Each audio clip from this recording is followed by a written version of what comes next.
കുറച്ച് ദിവസങ്ങൾക്ക് മുമ്പ് നമ്മുടെ ഇന്ത്യൻ സൂപ്പർ ലീഗിന്റെ ഭാവി എന്താകുമെന്ന് പോലും അറിയാത്തൊരവസ്ഥ ഉണ്ടായിരുന്നു. ആ സമയത്ത് ISLലെ പ്രമുഖ പ്ലെയേഴ്സ് എല്ലാവരും കൂടി സംയുക്തമായിട്ടൊരു വീഡിയോ പുറത്തിറക്കിയിട്ടുണ്ടായിരുന്നു. ഫിഫയുടെ മുമ്പിൽ ഇന്ത്യൻ ഫുട്ബോളിനെ രക്ഷിക്കുക, ഇന്ത്യൻ സൂപ്പർ ലീഗിനെ രക്ഷിക്കുക എന്നൊക്കെ അഭ്യർത്ഥിച്ചുകൊണ്ടായിരുന്നു അവർ ആ വീഡിയോ പുറത്തു വിട്ടിട്ടുണ്ടായിരുന്നത്. അതിന്റെ എൻഡിൽ അവർ പറയുന്ന ഒരു കാര്യം ഉണ്ടായിരുന്നു, ഞങ്ങളെ ദയവ് ചെയ്ത് പന്ത് തട്ടാൻ അനുവദിക്കൂ, ഞങ്ങളെ അതിനുവേണ്ടി സഹായിക്കൂ എന്നുള്ളതായിരുന്നു.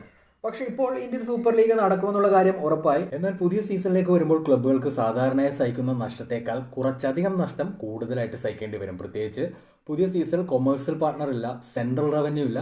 അതുകൊണ്ട് വരുന്ന എക്സ്ട്രാ നഷ്ടം ബാലൻസ് ചെയ്യുന്നതിന് വേണ്ടി അവർ തങ്ങളുടെ താരങ്ങളോട് സാലറി കട്ട് എടുക്കാനായിട്ട് ആവശ്യപ്പെടുകയാണ്. പക്ഷേ താരങ്ങളിൽ പലരും സാലറി സാക്രിഫൈസ് ചെയ്യാൻ തയ്യാറല്ല എന്ന നിലപാട് എടുത്തിരിക്കുകയാണെന്നുള്ള റിപ്പോർട്ടുകളാണ് പുറത്തു വന്നിട്ടുള്ളത്. താരങ്ങൾ ഇങ്ങനെ ഒരു നിലപാടെടുക്കുന്നത് ശരിയാണോ എന്നുള്ളതാണ് ഇപ്പോൾ എല്ലാവരും ചോദിക്കുന്നത്.